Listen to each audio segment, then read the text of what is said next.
Hello and welcome. I'm your host, Elizibar.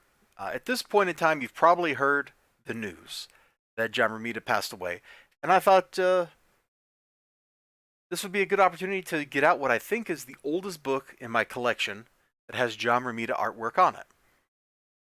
Because a lot of his work was done back in the 50s, the 60s, and the very early 70s, and it predates a lot of the stuff that I actually own. So I've got a couple, I think, Marvel Tales reprints from the mid 80s that have his artwork inside of them. And I've got a couple of books that have cover art by him. And this is one of the books that has cover art by him. The Amazing Spider-Man, issue number 161. And it's a fun little comic. The cover's a little overwrought, a little overdrawn, but that's just how comic books are, especially back then. Like, the battle you demanded, as everyone's favorite web slinger struggles for his very life against Nightcrawler, who's got a cool looking logo. And if that isn't enough trouble, the Punisher is gunning for Spidey too. The former's kind of true, the latter's not really. We start off with the Daily Bugle being read. Notice that's positioned upside down because who's reading it? Nightcrawler, as he's working out with the other X-Men. And these are a couple of fun little pages. We see the different X-Men doing stuff. Colossus is lifting weights. Wolverine is hopping around, doing some acrobatic stuff, practicing his agility. And he's just kind of annoying Nightcrawler. They have some laughs. Nightcrawler's like, screw you, I'm getting out of here. There's some stuff I got to go do. I got to take care of business. Look at that face by Wolverine right there. Like, I don't know that I've ever seen Logan laughing like that before, but maybe I need to read more comics. Then you got like the Danger Sense over here. Like, this is some good stuff.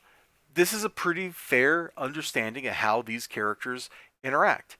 Nightcrawler is usually really serious. Wolverine is a jerk. And Colossus, he doesn't want anybody to not just be getting along. He's trying to be responsible. So Nightcrawler goes off and looks for trouble. Like, what else do you do when you're a superhero, right? You look for some trouble. Peter Parker, he's at the fun fair. He's on a date. And of course, Peter Parker on a date, what happens? Trouble happens. Some dude gets shot, which leads to a confrontation between our heroes. And they have a fun little fight sequence. Now, like in the grand tradition of hero versus hero, usually when this happens, it's because there is a misunderstanding between Hero 1 and Hero 2, and at some point in the book, they realize that they had a misunderstanding, and they stop trying to murder each other. If you go look at, like, the Avengers vs. Justice League books from, what was that, the mid-90s when those came out? They did that crossover between the two companies. Like, that's exactly what they got going on, is, the Grandmaster and the evil Guardian or whatever, like, set stuff in motion, and so all of our heroes, they end up fighting each other because they're trying to get artifacts from each other's universe to play the game. And like somewhere along the way, Captain America and Batman realize that they're actually on the same side, and yada yada yada. That's pretty typical for what happens with heroes. So there's a misunderstanding. Somebody got shot, probably by the Punisher, let's be honest. And Nightcrawler finds the gun. Spider-Man finds Nightcrawler finding the gun. And they immediately launch into... Hey, look at that. New goodies from Marvel. What do you think? What do you think about that? And of course, they immediately go to have a fight. And I gotta be honest, it actually is a pretty fun little fight sequence here. You got Spider-Man with all of his acrobatic stuff, his speed, his skill, his agility.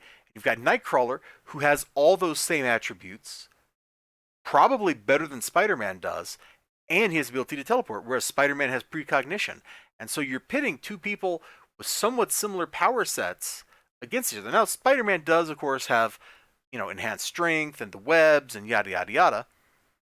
But Nightcrawler can teleport. Like, if Nightcrawler really wanted to end this fight, he could just teleport both of them up, like, 2 miles into the air, let Spider-Man go, and teleport away, and watch Spider-Man go splat, like a sack of goo against the concrete.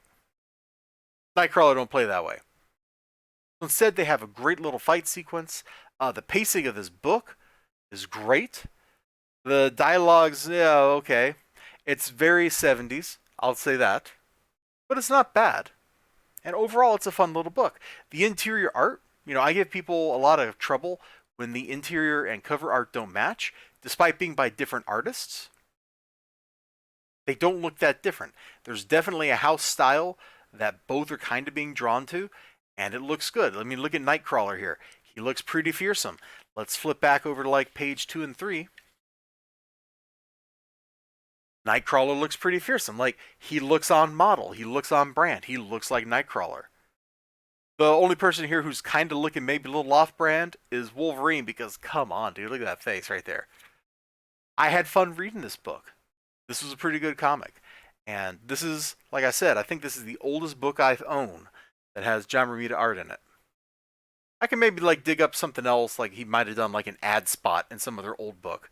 But this is John Romita cover art. It's pretty good. At this point in his career in the 70s, he started transitioning over to doing a lot of that kind of material, doing some covers and stuff, as opposed to doing, 6,000 pages a month. But the dude had a long and illustrious career, drawing all kinds of comic books. He drew romance comics; those used to be a big business. He drew superhero books. He's not the guy who created Spider-Man. No, that's Steve Ditko. But he drew a lot of really good Spider-Man stories. And I might have reprints of some of that. Like I said, I'm pretty sure I own some Marvel's Tales books that were published in the mid '80s that were reprints of '60s material that have him doing the artwork. Anyway, rest in peace, John Romita, and hopefully you're drawing some cool art where you ended up. You all take care of yourselves. You have a great day, great night, great whatever you got going on. And here's a late night comic book review for you. Bye bye.